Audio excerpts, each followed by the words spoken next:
কি আজকে একটা কথা বলি তোমাকে, ঠিক আছে? হয়তো তোমার সাথে আমার কখনো আর কথা হবে না, তবে একটা কথা বলছি তোমাকে, কথাটা মন দিয়ে শুনো। দেখো, তোমার লাইফে 1000 জন আসবে, আমি মানে তোমার লাইফে 1000 জন আসবে, কারণ তুমি একটা মেয়ে মানুষ, তোমাকে 1000 জন চাইবে, 1000 জন তোমাকে প্রপোজ করবে। আমার মতো 1000 ছেলে পাবে, ঠিক আছে? হ্যাঁ, এটা সত্যি যে আমার মতো তুমি 1000 জন ছেলে পাবে, কিন্তু আমার মতো করে যে তোমাকে ভালোবাসবে এই ছেলেটা তুমি কখনোই পাবে না। তবে একটা কথা কি বলবো, জীবনও এই জিনিসটার অভাব মানুষ বোঝে না। যখন মানে একটা জিনিস যে মানুষটা পেয়ে যায়, যেটা তার মানে ভাগ্যে ছিল না এবং কি তার যোগ্যতা ছিল না, হঠাৎ করে যদি এরকম কোন একটা জিনিস কোনো মানুষ পেয়ে যায় না, তো হঠাৎ করে সে মানুষটা না সেই জিনিসটার মূল্য বোঝে না। আর তুমি আমার মূল্যটা ঠিক তখন বুঝবে যখন তোমার লাইফে কেউ আসবে ঠিক আমার মতো করে তোমাকে ঠকাবে, ঠিক আছে? যেমনটা তুমি আমার সাথে করেছো, ঠিক তেমন তোমার সাথে যখন কেউ করবে তখন তুমি ঠিক আমার অভাবটা বুঝতে পারবে। তবে একটা কথা কি জানো তো, তোমাকে সত্যি কথা বলতে তোমার সেই পিছনের কথাগুলো আর দ্বিতীয় কথা, তোমার কিছু কথায় আমি মায়া পড়ে গেছিলাম, কিছুটা মায়া আটকে গেছি।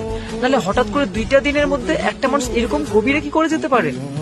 যাই হোক, কথার কিছু বিষয় না, লাইফে রিলেশনের সম্পর্ক এগুলো ডাজন্ট ম্যাটার। মানুষ আসবে, মানুষ যাবে, তবে কারোর জন্য কি ভেঙে পড়া চলবে? যে আর একটা কথা কি বলতো, মানে যে ভালোবাসে না সে কখনো এরকম কোনো অজুহাত কিংবা কোনো কিছু দিয়ে ছেড়ে যায় না, ঠিক আছে? যে ভালোবাসে সে শেষ নিঃশ্বাস পর্যন্ত থাকে।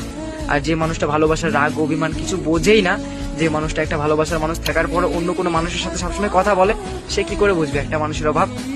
কথাই তো আছে।